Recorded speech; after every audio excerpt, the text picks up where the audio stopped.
जय जगन्नाथ। मामा टिके दहर मु भी जय जगन्नाथ कहबी जय जगन्नाथ। ପିଲାମାନଙ୍କର ବହୁତ ଇଚ୍ଛା ଥିଲା ଟିକେ ବୁଲାବୁଲି କରିବା ପାଇଁ। ସ୍ୱୟଂର ବାବା ବି ବହୁତ ଦିନ ପରେ ଆସିଥିଲେ, ସେଥିଯୋଗୁଁ ତାଙ୍କୁ ଗୋଟେ ମୌକା ମିଳିଗଲା ବୁଲାବୁଲି କରିବାକୁ।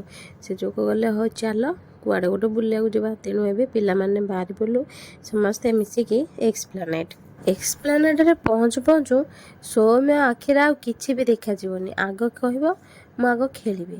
ସେ ଯୋଗୁଁ ଆମେ ପହଞ୍ଚିଗଲୁ ଗେମ୍ ଜୋନ୍ରେ। ଗେମ୍ ଜୋନ୍ରେ ପହଞ୍ଚୁ ପହଞ୍ଚୁ ସିଏ ଆଉ ସେଠି ନାହିଁ। ଦେଖନ୍ତୁ ଇଆଡ଼େ ପଳେଇଲେ ସିଆଡ଼େ ପଳେଇଲେ ଖାଲି କହୁଛୁ ମୁଁ ଏଇଟା ଖେଳିବି ସେଇଟା ଖେଳିବି ବୋଲି। अच्छा मामा कहलु तू कोकटेडा आनिबु मत मु तो बैंड ଥାଉ ଥାଉ ମୋ ପାଇଁ କିଛି ଆଣିବା ଦରକାର ନାହିଁ। ତୁ ଆଗ ଯାଇକି ଖେଳ। ସତ କହୁଛୁ ତ ମାମା? ମୋତେ ଏକଥା କହିଦେଇକି ସେ ପୁରା ଉଭାନ। ଆରେ ସ୍ୱୟଂ କୁଆଡ଼େ ଗଲୁ?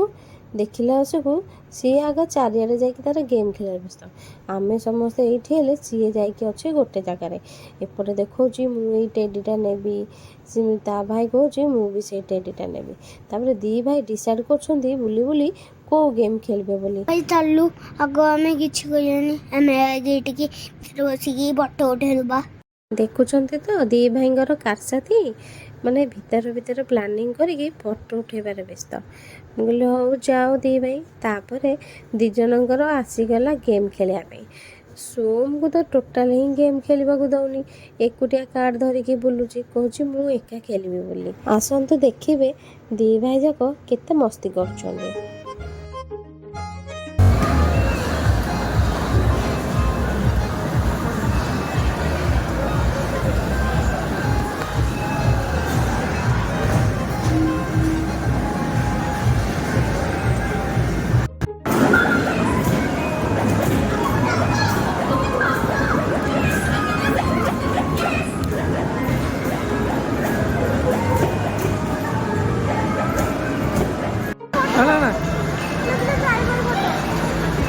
ଗେମ୍ ଏତେ ଖେଳିଲେ ଯେ ଏକାଥରକେ 4000 ଟଙ୍କା ଶେଷ।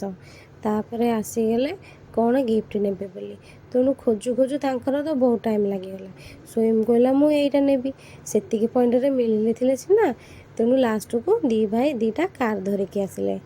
ଏବେ ତୁ ରହିଯା, ଏଥର ମୁଁ କହିବି। ଆମେ ଖେଳି ଖେଳି ହାଲି ହେଇଗଲୁ। ଓହୋ ସେଥିଯୋଗୁଁ ଭାଇକି ଆଉ ତତେ ଭୋକ ଲାଗିଲା ନାଇଁ? ହଁ ମାମା ତୁ ଠିକ କହିଲୁ। ଯା ହଉ ବାବା କେପ୍ସି ନେଇକି ଆସିଲେ ରେ। ତୁ ଭାରି ଖୁସି ନାଇଁ? ହଁ ବା।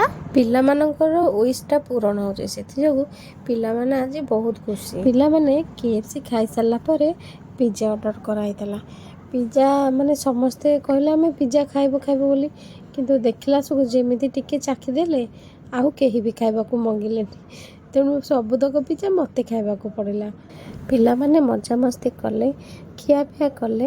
ଖିଆପିଆ କରିସାରିକି ଆମେ ଏବେ ବାହାରି ପଡ଼ିଲୁ ଘରକୁ ଯିବା ପାଇଁ।